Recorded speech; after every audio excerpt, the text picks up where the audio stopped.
Welcome, everybody, again to another wonderful presenter session. Today we are with Travis Everett from North Carolina, if I'm correct, right? That is correct. And Awesome. if you didn't know that before I open my mouth, as soon as I start talking, it pretty much gives me away. Yeah, There's you know what? there's no denying. I live in Georgia. I grew up in Wyoming. I hear the accents all over the place. And I'm starting to figure out that just like barbecue sauce, they're a little bit different from state to state Very down much here different. in the South. Very much different. And we can hear the difference even if you can't. But Yeah, it sounds like you're becoming educated, so or improving as I like to say. I'm getting learned real good. I'm getting learned real Yeah, yeah. good. We're teaching you So, real good. So before we came on, we were talking a little bit about engagement and how you really, before COVID started, had this firm way as a national speaker, national teacher, national presenter, how it is that you went out and approached education and teaching and presentation. How did COVID start to really impact that for you, negatively, positively, and just force you into a moment of change? Well, so you said how did COVID start to impact me? It wasn't a start. It was a train wreck from the Hmm. beginning. Because I taught a class on the road in Erie, Pennsylvania that I joked, and in retrospect it was probably not a really appropriate joke, but I joked, "Welcome to the last in-person real estate class in the history of the world," because we were in the middle of everything shutting down, Hmm. and that turned out to be way more true than I thought it would be for a long time. Hmm. And, as someone who I owned a real estate school that taught all in person classes because everything in North Carolina was taught in person at that point in time, and traveled the country doing public speaking, I thought I had the roadmap to exactly how to approach this career. What you needed to do. It was almost like a formula. You're going to go out and you're going to tell a funny joke or a funny story to open it up to kind of break the ice, and then we're going to start the material, and you're going to have these pre-canned slides that you interject certain things at certain times, and you set up your own jokes and you set up your own moments, and that worked. It really did. It worked well. And then when COVID came along and we had to teach, I refer to it as inside the box, living inside the Hmm. box. It didn't work. And the way I knew that it didn't work is because I was miserable in my own classes. I Hmm. found myself doing things I had never done before, like looking at the clock, wondering, "Oh my gosh, how much longer do we have?" And I knew if I felt that way, they had to be feeling that way as students in the class. But what I came to realize was that, and it really was a soul searching moment, because I had these moments of, I thought this was my career for life. And now I'm Hmm. doubting whether I want to continue to teach real estate classes if that's what it was going to be moving forward. I just didn't want to be that unhappy with what I was doing. And I didn't want to subject people to classes that they didn't want to be a part of. Now, to their credit, I never had students who gave that feedback, but I just felt it internally for myself. I always felt Hmm. like I could judge my audience. And what I came to realize is that you cannot approach people of varying audiences and varying methods with the same approach no matter what. I couldn't just turn on a camera in front of a computer and be the same version of a speaker that I had been when I was in person, and I was able to migrate between the tables, and it was all about body movements and facial expressions, and everything is understated on. The old expression was the camera adds 10 pounds. Well, I'll Hmm. tell you, the camera takes away 10 levels of emotion. It really does. It Of deadens course. you. And so everything has to be overstated and overdone.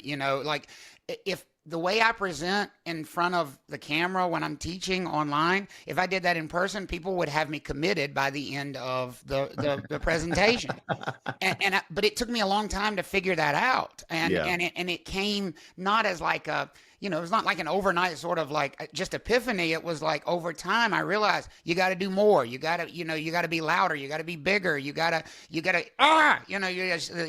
you Hmm. remember Sam Kinison from the '80s, you got to have those Yes. moments and those punctuations in your presentations.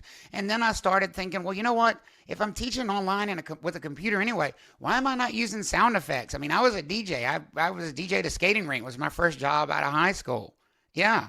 I mean, how awesome is that for a first job out of high school, Yeah. And then I did radio when I was in college, and I thought, why am I not using those skills? And why does this have to be just me talking? And why does it have to be pre-canned? If I'm behind a keyboard all the time, I can queue up things and I can have them on demand. I don't have to have them built into a presentation.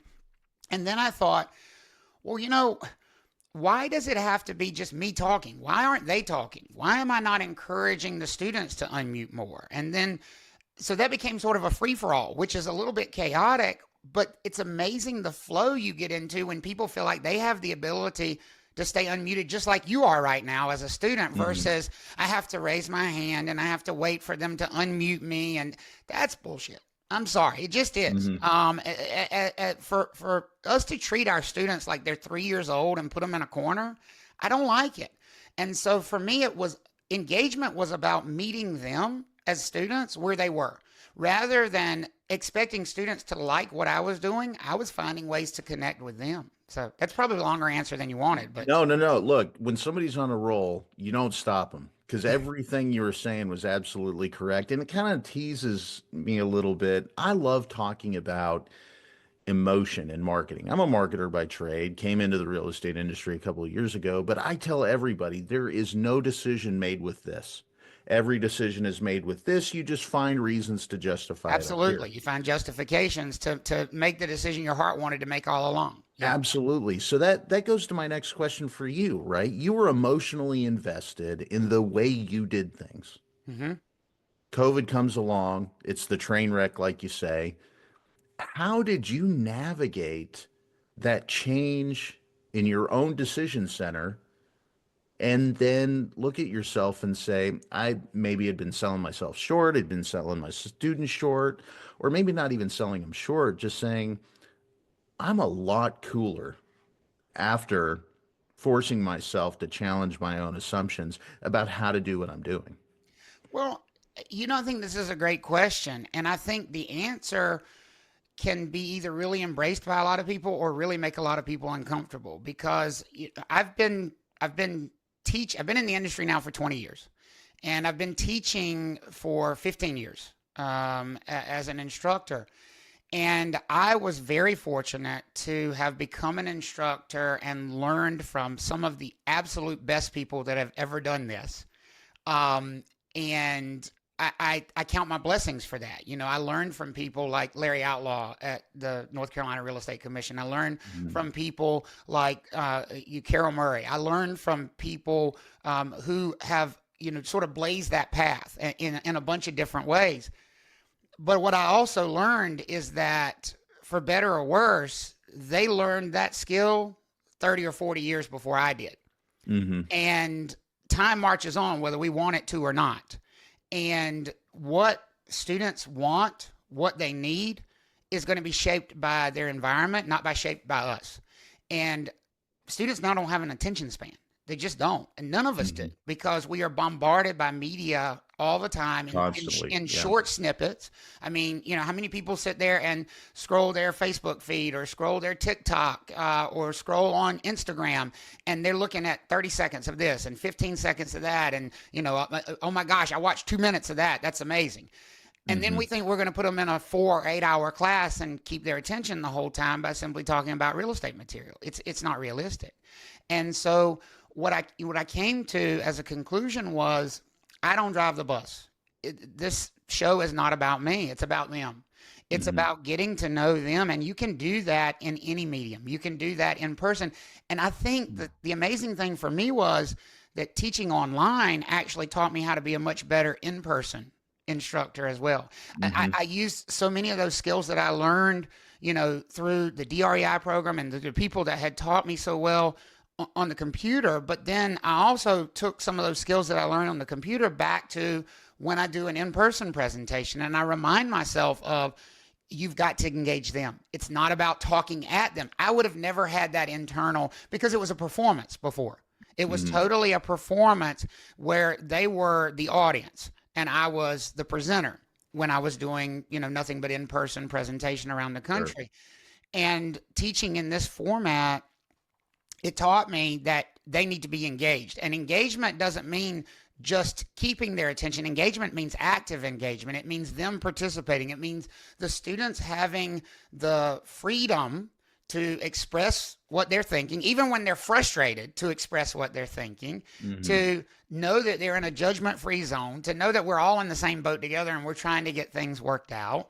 But to also know that I desire that. I want them to be part of the class. One of the first things I say in every class that I teach at any level is, this is your class. Now, I have a prescribed curriculum that we have to get through because that's the way this works, but this is your class. And if there are things that we're not talking about because it's not in that prescribed curriculum and it is burning you up, please let me know, and I will find a way to work it into what we're talking about, because you're here to learn and you're here to grow, and I don't want you to leave here today thinking you didn't get something out of it. And there's no way that I can know for sure that what I've got on my agenda will match what you need to know today. So I need you to let me know where you are and what needs to happen for you to feel like you took something away from this session. And I think just that genuine sort of, I want you as my students to be part of this, I want us to be collaborators in this, has really opened up the way I present, whether I'm presenting alone or more likely when I'm co-presenting, which I love as well. And I teach with co-presenters almost all the time, and because I could not have done that before. I didn't know how to share the spotlight before. But once I let my students become sort of a co-star, it was really easy to let go and bring in a co-instructor. And now we're all bouncing ideas off of each other. And sometimes the students and I are cracking jokes on the co-instructor, and sometimes the tables are turned and I'm the butt of the jokes. And it works so well once you just open up enough to let them drive the bus a little bit as the students. You can't be afraid of that, in my opinion, at least not today. Yeah. And again, it goes back to the human experience, right? Everything that we do in business, I love telling people all business is personal. It is one of the worst lies in corporate history to say it isn't personal, it's just business. It's personal to me. It's personal to It's you. absolutely personal. And even 100% people, personal. in fact, the people that say this is not personal, it's just business, are the ones who take everything the most personally. That's just a protective mechanism that they put. It's like their armor that they put on so that they can, navigate the situation. But real estate is personal. It always has been, whether it's residential or commercial, it doesn't matter. It's personal. Instruction is maybe the most personal thing you can do. Absolutely. If it's impersonal, it doesn't work. It just doesn't. Well, and again, the thing that we own about ourselves that can never be taken away, can only be given away, is our personality, is our ambitions, our dreams, our name, and everything that goes into it. And so it just warms my heart to know that we, all of us in some sort of way, is pouring our heart and soul into what we're doing. And considering engagement is what your topic is, and you've honestly engaged me, you could probably talk for another 20 minutes, and I think I'd just sit here and listen. 2 hours at least. I mean, it's what we do. How does that translate into your session? I mean, can you give us one little taste of what it is that you'll do to engage us as attendees of your session at the conference? So I totally believe that if somebody's going to tell me something I need to be doing in any setting in life, then they need to show me how to do it. And so the session, I utilize all the things that I talk about in the session, rather than talking about how video should be part of what your presentations are, whether they're in person or whether they're online. I have video in the session throughout, little snippets of things, little things that keep, that engagement. The sound effects. I'll probably have a Stream Deck there. I'm probably the only person you'll see that does an in-person presentation with a Stream Deck there for sound effects, because for me, I need that ability. If something funny happens in the middle of class, that I can drop in something super funny, like for example, if I'm teaching a topic in pre-licensing and I have to differentiate something that's very North Carolina specific, because we do some weird things in North Carolina, I'm going to hit this button, I'm going to hit a button and give you. We're going to stand by.